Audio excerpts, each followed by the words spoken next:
اعوذ باللہ من الشیطان الرجیم بسم اللہ الرحمن الرحیم الحمد للہ رب العالمین والصلاة والسلام علی اشرف الانبیاء والمرسلین وآلہ الطیبین الطاہرین. اعوذ باللہ من الشیطان الرجیم ولو شئنا لآتینا کل نفس ہداها ولكن حق القول مني لأملأن جهنم من الجنة والناس أجمعين. سورہ سجدہ آیت 13. اور اگر ہم چاہتے تو ہر شخص کو اس کی ہدایت دے دیتے، لیکن میری طرف سے فیصلہ حتمی ہو چکا ہے کہ میں دوزخ کو جنوں اور انسانوں سے ضرور بھر دوں گا.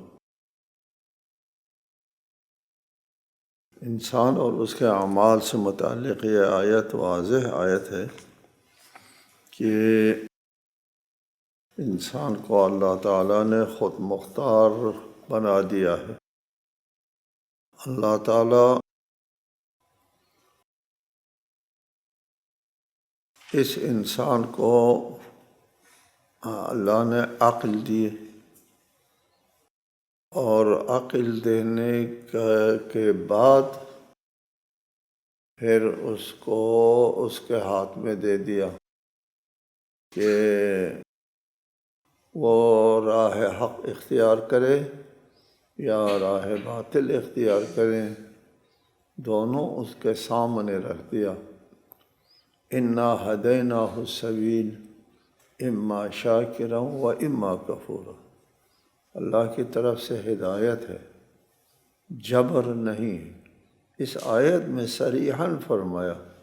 اور اگر ہم چاہتے تو ہر نفس کو، ہر شخص کو اس کی ہدایت جو ہے اس کے اوپر تھوپ دیتا، لآتینا، تھوپ دیتا، مسلط کر دیتا، اس کو ہدایت حاصل کرنے پر مجبور کر دیتا اگر ہم چاہتے.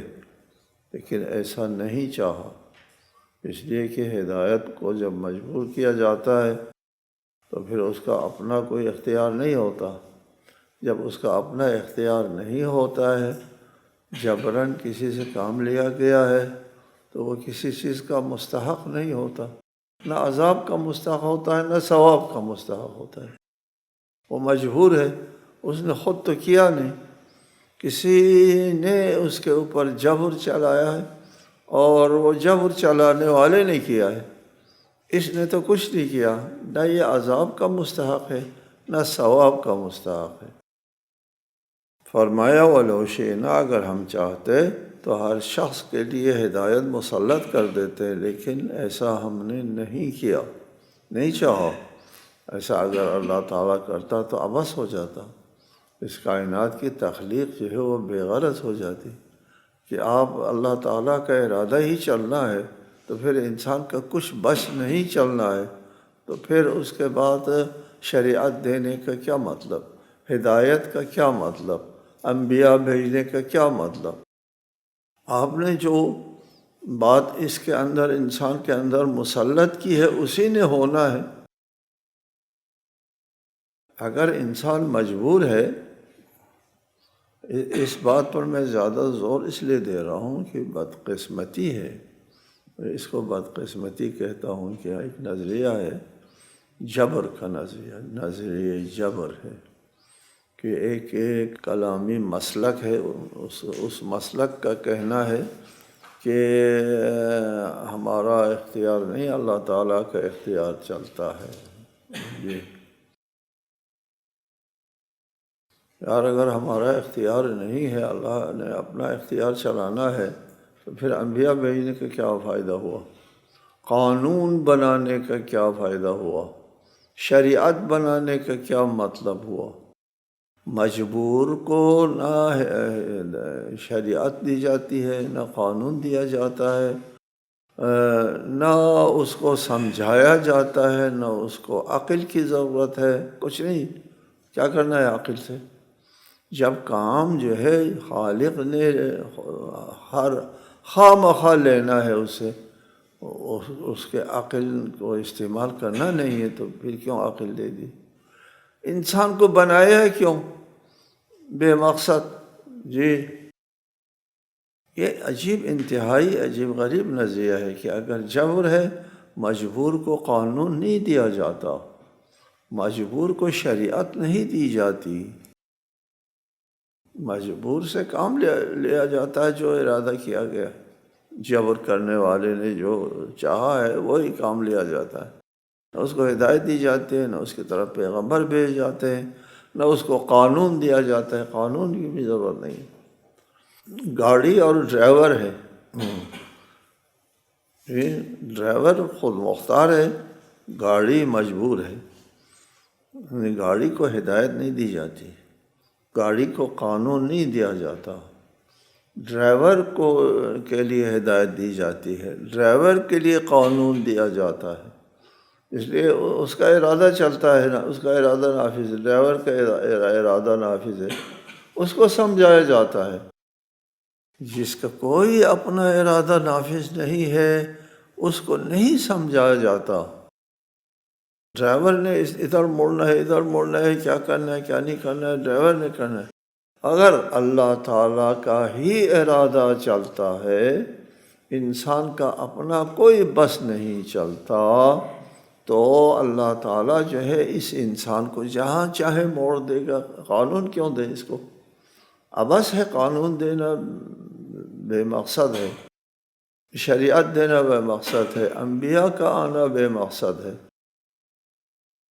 یہ عجیب غریب نظریہ ہے جو بعض مکاتب فکر میں یہ متاسفانہ یہ نظریہ موجود ہے۔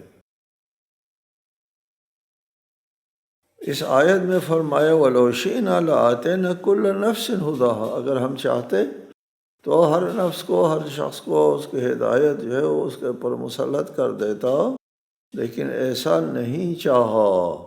وَلَكِنْ حَقَّ الْقَوْلُ مِنِّي، لیکن اللہ فرماتا ہے میری طرف سے یہ حتمی فیصلہ ہو گیا ہے۔ حق القول ہمیشہ اللہ تعالیٰ استعمال کرتا ہے حتمی فیصلے کے لیے، حق القول یعنی میرا فیصلہ ثابت ہے، حقا ثبتا، حق القول منی، میرا فیصلہ ثابت ہے، حتمی ہے کہ جہنم کو جنوں اور انسانوں سے بھر دینا ہے۔ وہ کیسے کب ہوگا؟ میرا فیصلہ ہے کہ یہ اختیار جو ہے وہ بندوں کے ہاتھ میں دینا ہے، جنات اور انسانوں کے ہاتھ میں دینا ہے۔ جبر اگر ہوتا تو پھر سب کو ہدایت دینا تھا، سب کو جبراً جنت کی طرف ہانکنا تھا، مجال نہیں کسی کو کہ وہ نہ جائیں، ہر صورت میں جنت لے جانا ہے۔ پھر جہنم کی کوئی گنجائش نہیں تھی، ہدایت کے لیے، شریعت کے لیے، قانون کی گنجائش نہیں تھی۔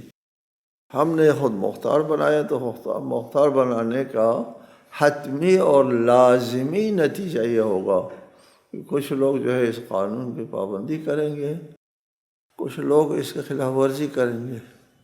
جو لوگ خلاف ورزی کریں گے ان سے میں نے جہنم کو پر کرنا ہے۔ جی، یہ سزا و جزا کا نظام اس وقت ہو سکتا ہے جب انسان خود مختار ہو۔ جب انسان خود مختار ہوگا تو کچھ لوگوں کے لیے جزا، کچھ لوگوں کے لیے سزا قدرتی بات ہے۔ جی، اس لیے حق القول، اللہ کا یہ فیصلہ حتمی۔ فَذُوقُوا بِمَا نَسِيتُمْ لِقَاءَ يَوْمِكُمْ هَذَا إِنَّا نَسِينَاكُمْ وَذُوقُوا عَذَابَ الْخُلْدِ بِمَا كُنْتُمْ تَعْمَلُونَ۔ بس اب اس بات کا ذائقہ چکھو۔ جب اللہ تعالیٰ نے ان کو مجبور نہیں کیا تو فرمایا اب اس بات کا ذائقہ چکھو کہ تم نے اپنے اس دن کی ملاقات کو فراموش، اپنے اس دن کی ملاقات کو فراموش کر دیا تھا، ہم نے بھی تمہیں فراموش کر دیا ہے، اور اب تم اپنے ان اعمال کے پاداش میں ہمیشہ ہی عذاب چکھتے رہو۔ جو تم کیا کرتے تھے۔ ہم نے تم کو شریعت دی، تمہاری طرف انبیاء بھیجے، تم کو احکام دے، قانون دیا، اس سے تم لوگوں نے بے اعتنائی کی، اہمیت نہیں دی۔ آج ہم تم کو اہمیت نہیں دیتے، تم نے بلا دیا اس دن، آج ہم تم کو بلا دیتے ہیں۔ اور دنیا میں تم نے بے اعتنائی کی، آج وہی ہم تمہارے ساتھ کرتے ہیں، بے اعتنائی کرتے ہیں۔ تم جائے جہنم، پرواہ نہیں ہے، نہیں کسی کو کوئی پرواہ نہیں۔ فذوقوا بما نسیتم لقاء یومکم، آج کے دن کو تم لوگوں نے جو بے اعتنائی میں ڈال دیا ہے، تو اس کا نتیجہ چکھو آج۔ اس کے بعد آیت ہے، اس آیت میں سجدہ واجب ہے، اس لیے ہم آج اس آیت کی تلاوت بھی نہیں کرتے، اس کی تشریح بھی نہیں کرتے۔ اس آیت میں فرمایا ہے کہ ہمارے آیات پر، یعنی اللہ تعالیٰ کے آیات کے اوپر جو ہے وہ لوگ ایمان لائیں گے کہ جب اللہ تعالیٰ کا ذکر آتا ہے تو وہ سجدے میں جاتے ہیں، سجدہ ریز ہوتا ہے۔ اللہ کی بندگی کے لیے سجدے سے بہتر کوئی چیز نہیں۔ وہ کہتے ہیں کہ بندہ اللہ کے نزدیک سجدے کی حالت میں جو ہوتا ہے بہت نزدیک ہوتا ہے اللہ کے، کسی اور حالت میں اللہ کے نزدیک نہیں ہوتا۔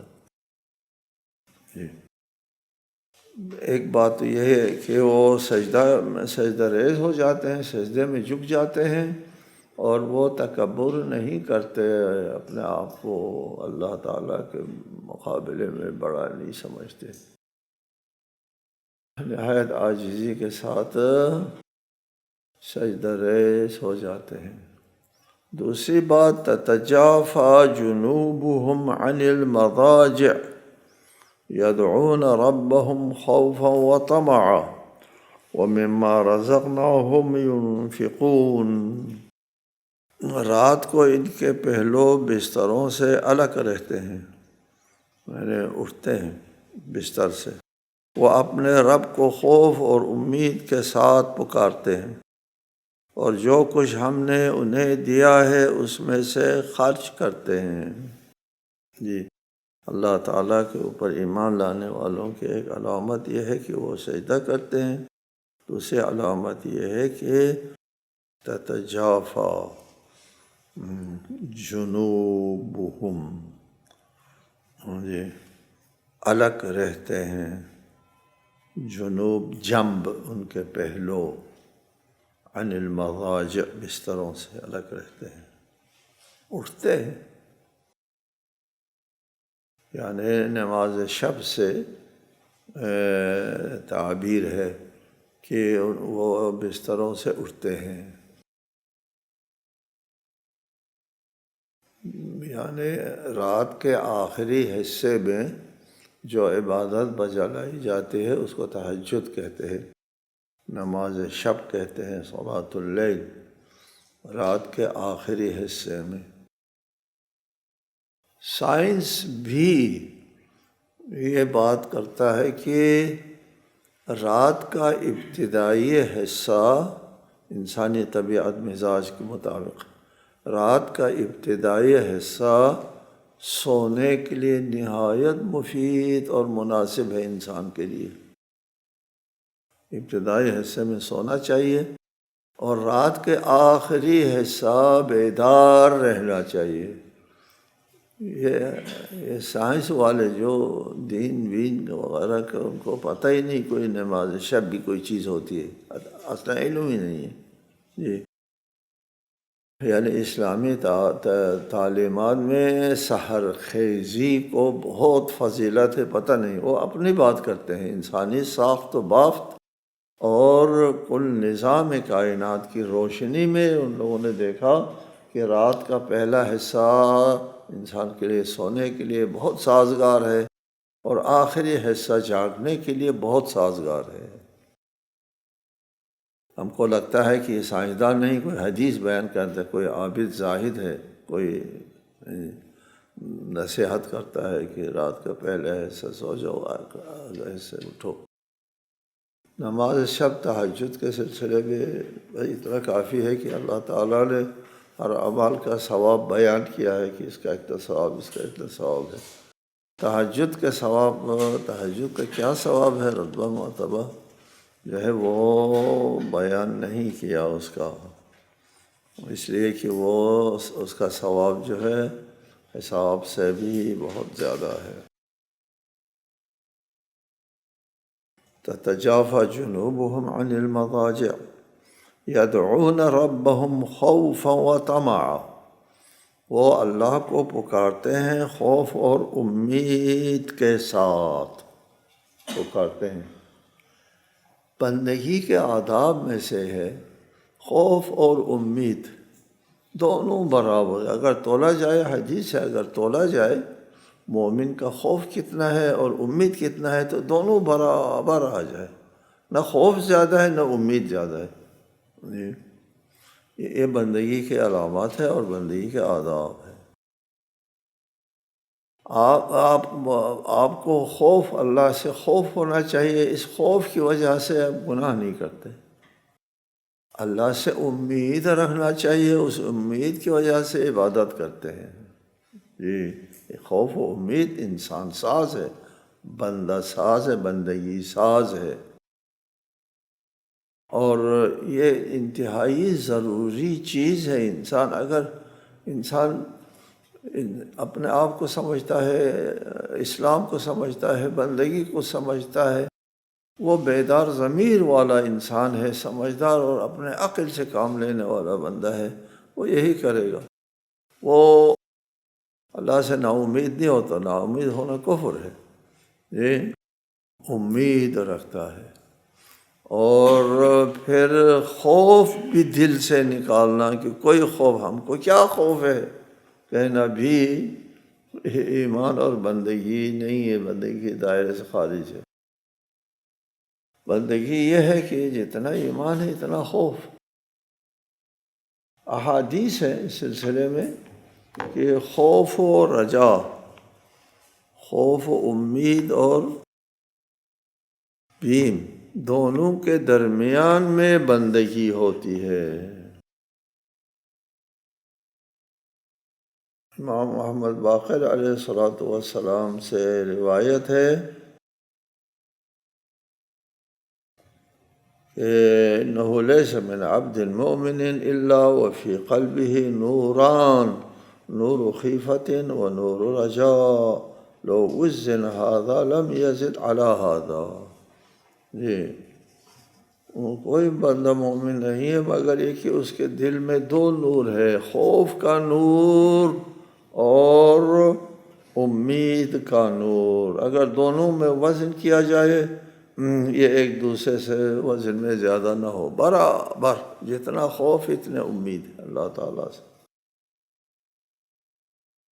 دوسرے حدیث میں فرمایا لا يكون المؤمن مؤمنا حتى يكون خائفا راجيا، ولا يكون خائفا راجيا حتى يكون عاملا لما يخاف ويرجو۔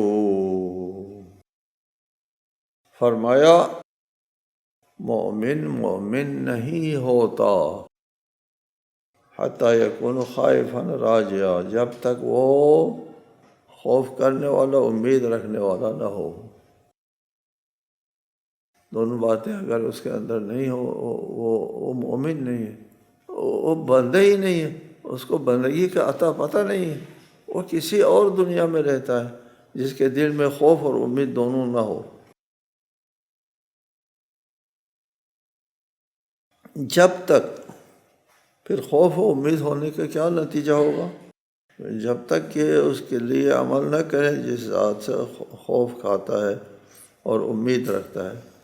خوف کی وجہ سے وہ گناہ سے بچتا ہے، امید کی وجہ سے عبادت کرتا ہے۔ بہت احادیث ہے اس سلسلے میں،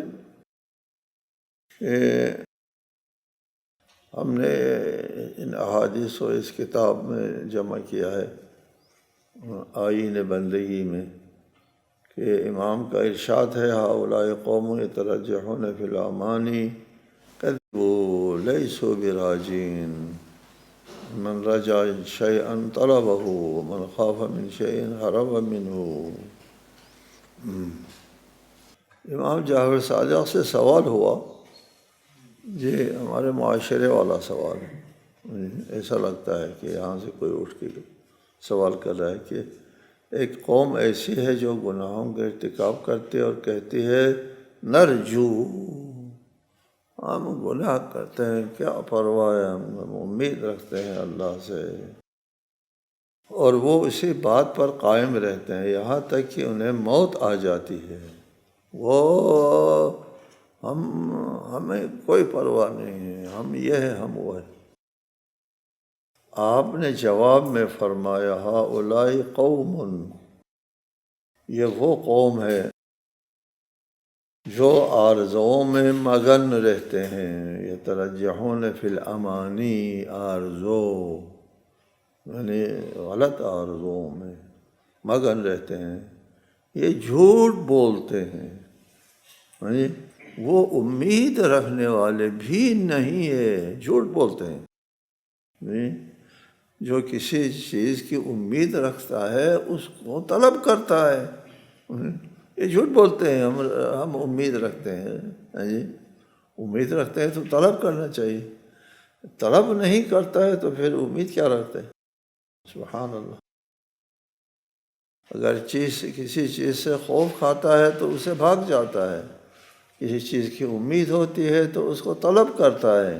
یہ لوگ کہتے ہیں گناہ کرنے کے بعد کہتے ہیں ہم امید رکھتے ہیں، امید نہیں، تو امید رکھنے کی بھی جو بات کرتے ہیں یہ جھوٹ بولتے ہیں۔ امید رکھنے والوں کی علامت یہ ہے کہ وہ اپنے اس چیز کے پیچھے بھاگتے ہیں جس کی وہ امید رکھتے ہیں۔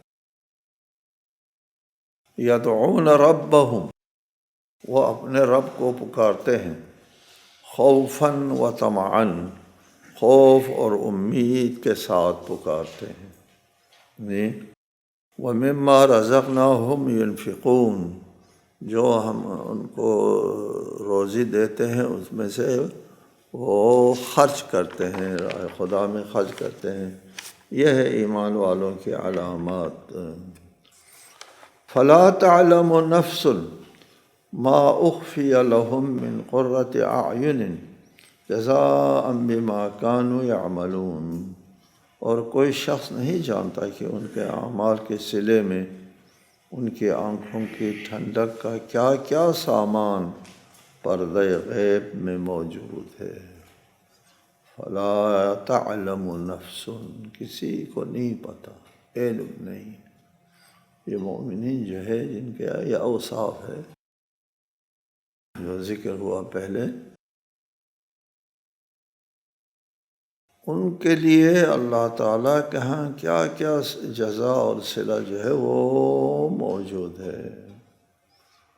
یہ کائنات جو ہے جس میں ہم رہتے ہیں، اس کائنات میں رہ کر ہم آنے والے کائنات، جنت کی زندگی اور جنت کی فضا اور وہاں کا جو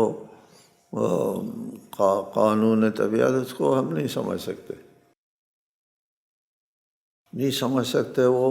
وہ قابل وصف و بیان نہیں ہے، اس سے بھی آگے ہے۔ فلا تعلم نفس ما اخفی لهم، کسی نفس کو معلوم نہیں کہ ان کے لیے کیا کیا پوشیدہ رکھا ہوا اللہ تعالیٰ نے چھپا کے رکھا ہے۔ کیوں چھپا کے رکھا ہے؟ اس قابل نہیں ہو کہ ان کو سمجھے۔ جزاء بما كانوا يعملون، جو کچھ وہ عمل کرتے رہے اس کی جزا کے طور پر۔ حدیث میں ہے، اللہ تعالیٰ خود ارشاد ہے، اعددت لعبادی الصالحین ما لا عین رأت ولا اذن سمعت ولا خطر علی قلب بشر، میں نے اپنے صالح نیک بندوں کے لیے اس قسم کی چیزیں جو ہے وہ تیار کر رکھی ہیں، نہ کسی آنکھ نے دیکھی ہوگی وہ چیزیں، نہ کسی کان نے سن لیا ہوگا، ولا خطر علی قلب بشر، کسی انسان کے دل میں اس کا خطور بھی آیا ہوگا نہیں آیا ہوگا۔ خطور کیسے آئے گا؟ اسے یہاں آپ خود بھی اس بات کو سمجھ سکتے ہیں، اس کائنات میں، اس دنیا میں جن چیزوں کو ہم نے دیکھا نہیں، ہم نے دیکھا نہیں ہے، چکھا نہیں ہے، لمس نہیں کیا، اس کو ہم نہیں سمجھ سکتے۔ آپ کسی ایسی چیز کا تصور کریں جس کو آپ نے نہ دیکھا ہے، نہ سنا ہے، نہ ہاتھ لگا، کچھ بھی نہیں، آپ کے حواس خمسہ میں نہیں آئے وہ چیز، وہ کیا ہوگا، اس کو آپ تصور میں نہیں لا سکتے، اس کی شکل و صورت بھی نہیں آپ ذہن میں بنا سکتے، نہیں بنا سکتے ایک ایسی چیز۔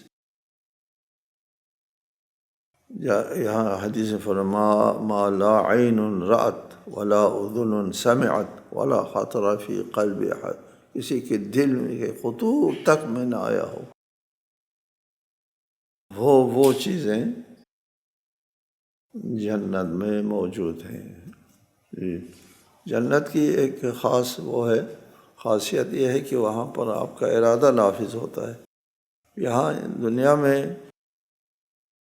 دنیا میں ہمارا ارادہ نافذ نہیں ہوتا، ہمارا ارادہ نافذ کرنے کے لیے ہم کو علل و اسباب عبور کر کے آگے جانا ہوتا ہے۔ گھر بنانے کا ارادہ ہے، گھر نہیں بنتا ارادے سے، جی، عبور کرنا ہوتا ہے علل و اسباب کو۔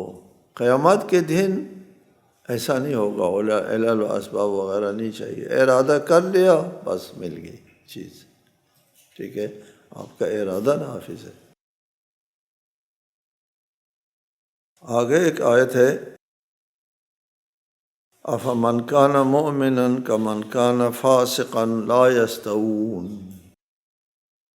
بھلا جو مومن ہو وہ فاسق کی طرح ہو سکتا ہے؟ یہ دونوں برابر نہیں ہو سکتے۔ مومن وہ ہے جو اپنے ایمان کے تقاضے پورے کرے، ایمان کا تقاضا اللہ کی بندگی ہے۔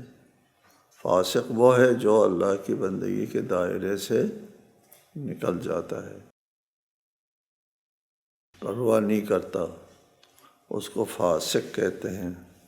فسقہ اس چوہے کو کہتے ہیں جو بار بار اپنے بل سے نکل آتا ہے، جی، وہاں سے فاسق کو فاسق کہا ہے کہ وہ اپنے بندگی کے دائرے سے بار بار نکل جاتا ہے۔